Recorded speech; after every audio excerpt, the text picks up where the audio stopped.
Ángeles y demonios. Dan Brown. Capítulo 49. Langdon y Vittoria se hallaban solos ante las puertas dobles que conducían al Sancta Sanctorum de los archivos secretos.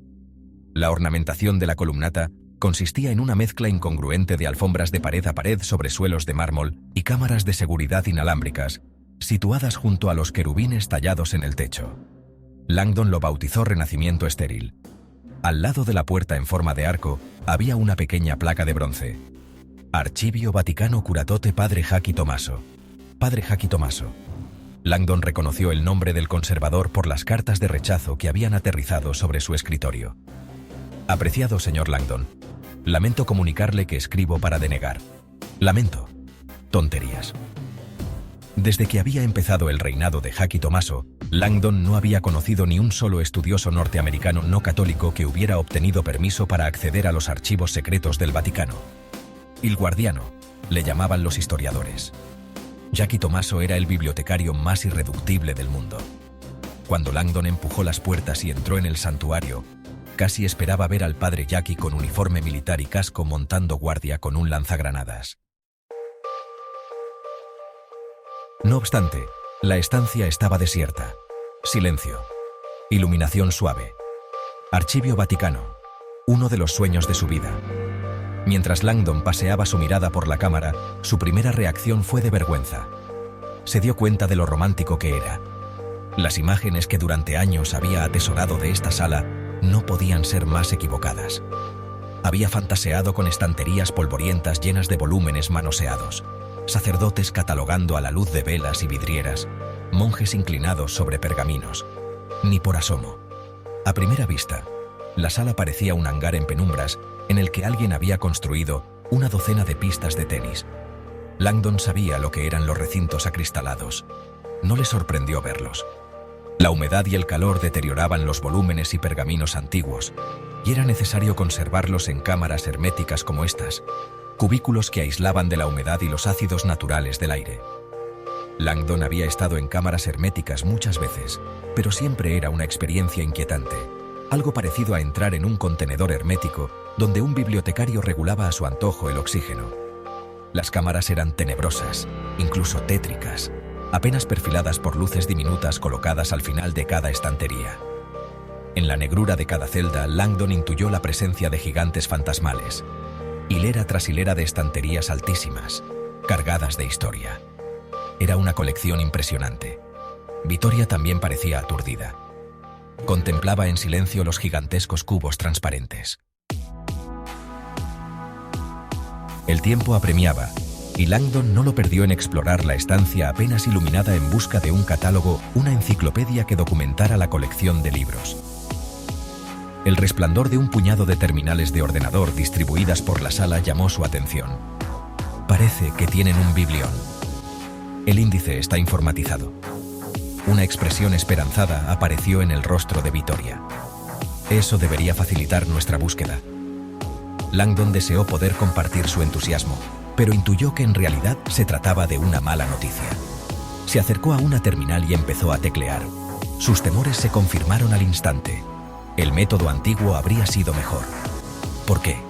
Langdon se alejó del monitor. Porque los libros auténticos no están protegidos por contraseñas. Supongo que las físicas no son piratas informáticas natas, ¿verdad? Vittoria negó con la cabeza. Puedo abrir, ostras. Y gracias. Langdon respiró hondo y luego se volvió para contemplar la tétrica colección de cámaras transparentes. Caminó hasta la más próxima y escudriñó el interior. Entre las paredes de cristal había formas amorfas que Langdon reconoció como estantes normales cilindros para guardar pergaminos y mesas de examen. Leyó las etiquetas indicadoras que brillaban al final de cada estantería. Como en cualquier biblioteca, las etiquetas indicaban el contenido de esa hilera. Leyó los encabezados mientras se desplazaba a lo largo de la barrera transparente. Pietro l'Eremita, Le Crociate, Urbanos I, Levant, están etiquetadas, dijo sin dejar de andar, pero no por orden alfabético de autor. No le sorprendió. Los antiguos archivos casi nunca se catalogaban por orden alfabético, porque se desconocía la identidad de muchos autores. Los títulos tampoco servían, porque muchos documentos históricos eran cartas sin título o fragmentos de pergamino. Gran parte de la catalogación se hacía por orden cronológico. Sin embargo, lo desconcertante de este orden era que no parecía cronológico. Langdon era consciente de que el tiempo se le escapaba de las manos. Parece que el Vaticano utiliza un sistema propio. Menuda sorpresa. Volvió a examinar las etiquetas. Estos documentos abarcaban siglos, pero las palabras que describían el contenido de los documentos estaban interrelacionadas. Creo que se trata de una clasificación temática. ¿Temática?, preguntó Vittoria en tono de desaprobación científica. Suena muy ineficaz. Pues la verdad, pensó Langdon, ahondando en la cuestión, puede que sea el catálogo más astuto que haya visto en mi vida. Siempre había animado a sus estudiantes a comprender las tendencias y motivos globales de un periodo artístico, antes que perderse en la maraña de datos y obras específicas. Por lo visto, los archivos del Vaticano se catalogaban con una filosofía similar. Pinceladas esenciales. Todo lo que hay en esta cámara, dijo Langdon cada vez más confiado. Siglos de material, está relacionado con las cruzadas. Es el tema de esta cámara. Todo estaba aquí, pensó. Informes históricos, cartas, obras de arte, datos sociopolíticos, análisis modernos. Todo en un solo sitio, con el fin de alentar una comprensión más profunda del tema. Brillante. Vittoria frunció el ceño. Pero los datos pueden estar relacionados con múltiples temas al mismo tiempo. De ahí las referencias cruzadas con rótulos. Langdon señaló las etiquetas de plástico de colores insertadas entre los documentos. Indican los documentos secundarios situados en otro sitio con sus temas principales. Claro, dijo la joven, como aceptando su palabra. Puso los brazos en jarras e inspeccionó el enorme espacio. Después, miró a Langdon. Bien, profesor, ¿cómo se llama esa cosa de Galileo que andamos buscando? Langdon no pudo reprimir una sonrisa. Aún no acababa de creer que se hallaba en esta sala. Está aquí, pensó. Está esperando en la oscuridad. Sígueme, dijo Langdon. Avanzó por el primer pasillo, al tiempo que examinaba las etiquetas de cada cámara. ¿Recuerdas lo que te conté sobre el Sendero de la Iluminación? Que los Illuminati reclutaban nuevos miembros gracias a una prueba complicada. La búsqueda del tesoro, dijo Vittoria, pisándole los talones. El reto de los Illuminati consistía en que, después de colocar los indicadores, necesitaban comunicar de alguna manera a los científicos que el camino existía. Lógico, dijo Vittoria. De lo contrario, nadie lo buscaría. Sí, y aunque supieran que el sendero existía, los científicos no tendrían forma de saber dónde empezaba. Roma es enorme. De acuerdo. Langdon avanzó por el siguiente pasillo, examinando las etiquetas mientras andaba. Hará unos 15 años, un grupo de historiadores de la Sorbona y yo descubrimos una serie de cartas de los Illuminati llenas de referencias al signo. La señal, el anuncio del sendero y dónde empezaba. Sí, y desde entonces, muchos estudiosos de los Illuminati, incluido yo mismo, han descubierto otras referencias al signo. Actualmente, se acepta la teoría de que la pista existe y de que Galileo la hizo circular ampliamente entre la comunidad científica sin conocimiento del Vaticano. ¿Cómo? No estamos seguros, pero lo más probable es que sean publicaciones impresas. Publicó muchos libros y boletines informativos a lo largo de los años, que el Vaticano vio, sin la menor duda. Parece peligroso, es verdad. No obstante, el signo se esparció, pero nadie lo ha encontrado aún, ¿verdad? No, aunque parezca extraño, siempre que aparecen alusiones al signo. Diarios masónicos, revistas científicas antiguas, cartas de los Illuminati. La referencia se concreta en un número. ¿666? Langdon sonrió. El 503, de hecho. ¿Qué significa? No lo hemos podido descifrar. El 503 me fascinó, y lo probé todo con tal de descubrir el significado del número, numerología, referencias a mapas, latitudes. Langdon llegó al final del pasillo, dobló la esquina y se apresuró a examinar la siguiente hilera de etiquetas. Durante muchos años, la única pista parecía ser que el 503 empezaba con el número 5, una de las cifras sagradas de los Illuminati. Hizo una pausa. Algo me dice que lo has descubierto hace poco, y por eso estamos aquí. Correcto, dijo Langdon. y se permitió uno de sus raros momentos de orgullo por su trabajo. ¿Te suena el libro que Galileo tituló Diálogo? Por supuesto, famoso entre los científicos como la máxima traición científica. Traición no era la palabra que Langdon habría utilizado, pero sabía a qué se refería Vittoria. A principios de la década de 1630, Galileo había querido publicar un libro que apoyara el modelo heliocéntrico copernicano del sistema solar. Pero el Vaticano prohibió la publicación del libro hasta que Galileo incluyera una prueba igualmente persuasiva del modelo geocéntrico de la Iglesia. Un modelo que Galileo se había equivocado. Galileo no tuvo otra alternativa que plegarse a las exigencias de la Iglesia y publicar un libro que concedía idéntica extensión al modelo correcto y al equivocado. Como supongo que sabrás, dijo Langdon, pese al compromiso de Galileo, Diálogo fue considerado herético y el Vaticano le puso bajo arresto domiciliario. Ninguna buena obra deja de ser castigada. Langdon sonrió. Muy cierto.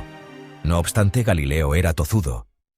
Mientras estaba bajo arresto domiciliario, escribió en secreto un manuscrito menos conocido, que los estudiosos suelen confundir con el Diálogo. El libro se titula Discorsi. Vittoria asintió. He oído hablar de él. Discursos sobre las mareas. Langdon se quedó asombrado de que Vittoria conociera la oscura publicación sobre el movimiento de los planetas y su efecto sobre las mareas. Estás hablando con una física marina italiana cuyo padre reverenciaba a Galileo. Langdon rió. Sin embargo, no estaban buscando los Discorsi. Langdon explicó que Discorsi no había sido la única obra publicada por Galileo bajo arresto domiciliario. Los historiadores creían que también había escrito un misterioso folleto titulado Diagramma. Diagramma de la Verità, dijo Langdon. No he oído hablar de él. No me sorprende. Diagramma fue la obra más secreta de Galileo, una especie de tratado sobre hechos científicos que consideraba auténticos, pero que no podía pregonar. Como algunos manuscritos anteriores de Galileo, Diagramma salió bajo mano de Roma gracias a un amigo y fue publicado con discreción en Holanda. El folleto se hizo muy popular en los medios científicos europeos clandestinos. Después, el Vaticano se enteró y se dedicó a quemar los ejemplares que caían en sus manos. Vittoria parecía intrigada. ¿Crees que el diagrama contenía la clave? El signo, la información sobre el sendero de la iluminación. Creo que Galileo corrió la voz mediante el diagrama. Langdon entró en la tercera hilera de cámaras y continuó examinando las etiquetas. Hace años que los archivistas andan buscando un ejemplar del diagrama, pero entre la quema de ejemplares del Vaticano y la tasa de permanencia del folleto, este ha desaparecido de la faz de la Tierra. ¿Tasa de permanencia? Durabilidad. Los archivistas califican los documentos de 1 a 10 según su integridad estructural. El diagrama fue impreso en papiro. Es como papel de seda. No dura más de un siglo. ¿Por qué no en algo más resistente? Órdenes de Galileo, para proteger a sus seguidores. Así cualquier científico que consiguiera un ejemplar podía disolverlo en agua. Era fantástico para destruir pruebas, pero terrible para los archivistas. Se cree que solo un ejemplar del diagrama sobrevivió más allá del siglo XVIII. ¿Uno?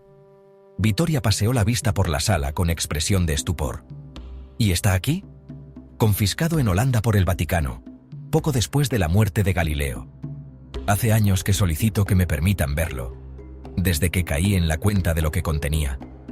Como si leyera la mente de Langdon, Vittoria avanzó por el pasillo y empezó a examinar la hilera de cámaras adyacente. Gracias, dijo Langdon. Busca etiquetas de referencia que tengan algo que ver con Galileo, ciencia, científicos. Lo sabrás cuando la encuentres. De acuerdo, pero aún no me has dicho cómo descubriste que el diagrama contenía la clave. ¿Está relacionado con el número recurrente que veías en las cartas de los Illuminati, el 503? Langdon sonrió. Sí, tardé bastante, pero al final descubrí que 503 es un código sencillo.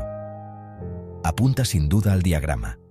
Por un instante, Langdon revivió el momento de la inesperada revelación, 16 de agosto, 2 años atrás. Estaba a la orilla de un lago, durante la boda del hijo de un colega. Del lago llegó música de gaitas cuando la comitiva nupcial efectuó su original entrada, cruzando el lago en una barcaza. La embarcación estaba adornada con flores y guirnaldas. Había unos números romanos pintados con orgullo en el casco, D-Ci. D-E-I. Langdon, intrigado por la inscripción, preguntó al padre de la novia: ¿qué tiene que ver el 602? ¿El 602? Langdon señaló la barcaza. D-C-I es 602 en números romanos. El hombre rió. No son números romanos, es el nombre de la barcaza. D-C-I. El hombre asintió. Dick y Connie 2. Langdon se sintió ridículo. Dick y Connie eran la pareja que contraía matrimonio. Era evidente que habían bautizado la barcaza en su honor. ¿Qué fue de la DCI? El hombre gruñó. Se hundió ayer durante el ensayo del banquete. Langdon rió. Lo siento mucho. Miró de nuevo la barcaza. DCI, pensó, como un KEI en miniatura. Un segundo después, cayó en la cuenta. Langdon se volvió hacia Vittoria. 503 es un código, tal como ya te he dicho. Es un truco de los Illuminati para esconder lo que era un número romano. El número 503 en cifras romanas es DIAI. Langdon alzó la vista. Muy rápida. No me digas que eres una Illuminata, por favor. Ella rió. Utilizo números romanos para codificar estratos pelágicos. Por supuesto, pensó Langdon. Todos lo hacemos. Vittoria le miró. ¿Qué significa D3? D1, D2 y D3 son abreviaciones muy antiguas. Las utilizaban los científicos para distinguir entre los tres documentos de Galileo que solían confundirse más. Vittoria respiró hondo. Diálogo, discorsi, diagrama. D1, D2, D3, muy científico, muy polémico. 503 es D3, diagrama. El tercer libro. Un aire de preocupación cruzó la cara de Vittoria. Hay algo que no acabo de entender. Si este signo, esta pista, este anuncio sobre el sendero de la iluminación estaba en el diagrama de Galileo, ¿por qué no lo advirtió el Vaticano cuando se incautó de los ejemplares? Puede que lo vieran y no se dieran cuenta. ¿Recuerdas los indicadores de los Illuminati? Escondían las cosas a plena vista. La disimulación. Por lo visto, el signo estaba escondido de alguna manera, a la vista de todos. Invisible para aquellos que no lo buscaban. Y también invisible para los que no lo comprendían. ¿Qué quieres decir? Que Galileo lo escondió bien. Según documentos históricos, el signo fue revelado de un modo que los Illuminati llamaban lingua pura. ¿El idioma puro? Sí. ¿Las matemáticas? Eso creo yo. Parece evidente. Al fin y al cabo, Galileo era un científico y escribía para científicos. Las matemáticas serían el idioma lógico para transmitir una pista. El folleto se llama diagrama, de manera que los diagramas matemáticos pueden formar también parte del código. Vittoria habló en un tono algo más esperanzado. Supongo que Galileo pudo crear una especie de código matemático que pasó inadvertido al clero. No pareces muy convencida, dijo Langdon mientras avanzaba. No lo estoy, sobre todo porque tú tampoco lo pareces. Y si estás tan seguro acerca del D3, ¿por qué no lo publicaste? En ese caso, alguien con acceso a los archivos del Vaticano habría podido venir y consultar el diagrama. No quería publicarlo, dijo Langdon. Había trabajado mucho para encontrar la información y... Calló, avergonzado. Querías la gloria. Langdon se ruborizó. Por decirlo de alguna manera, es que... No te avergüences tanto. Estás hablando con una científica. Publica o perece. En el CERN lo llamamos demuestra o ahógate. No era solo que quisiera ser el primero. También me preocupaba que, si la información del diagrama caía en malas manos, podría desaparecer. ¿Las malas manos eran las del Vaticano? No es que sean malas per se, pero la Iglesia siempre ha subestimado la amenaza de los Illuminati. A principios del siglo XX, el Vaticano llegó al extremo de afirmar que los Illuminati eran un producto de la imaginación. El clero opinaba, y tal vez estaba en lo cierto, que lo último que necesitaban saber los cristianos era que existía un movimiento anticristiano muy fuerte infiltrado en sus bancos, partidos políticos y universidades. Tiempo presente, Robert, se recordó. Existe una poderosa fuerza anticristiana infiltrada en sus bancos, partidos políticos y universidades. ¿Crees que el Vaticano habría enterrado cualquier prueba que confirmara la amenaza de los Illuminati? Es muy posible. Cualquier amenaza, real o imaginaria, debilita la fe en el poder de la Iglesia. Una pregunta más. Vittoria le miró como si fuera un alienígena. ¿Hablas en serio? Langdon se detuvo. ¿Qué quieres decir? ¿Es este tu plan para salvar la situación? Langdon no estaba seguro de si veía compasión o puro terror en sus ojos. ¿Te refieres a encontrar el diagrama? No, me refiero a encontrar el diagrama, localizar un signo de hace 400 años, descifrar un código matemático y seguir un antiguo sendero artístico que solo los científicos más brillantes de la historia han sido capaces de seguir, y todo antes de 4 horas. Langdon se encogió de hombros. Estoy abierto a todo tipo de sugerencias.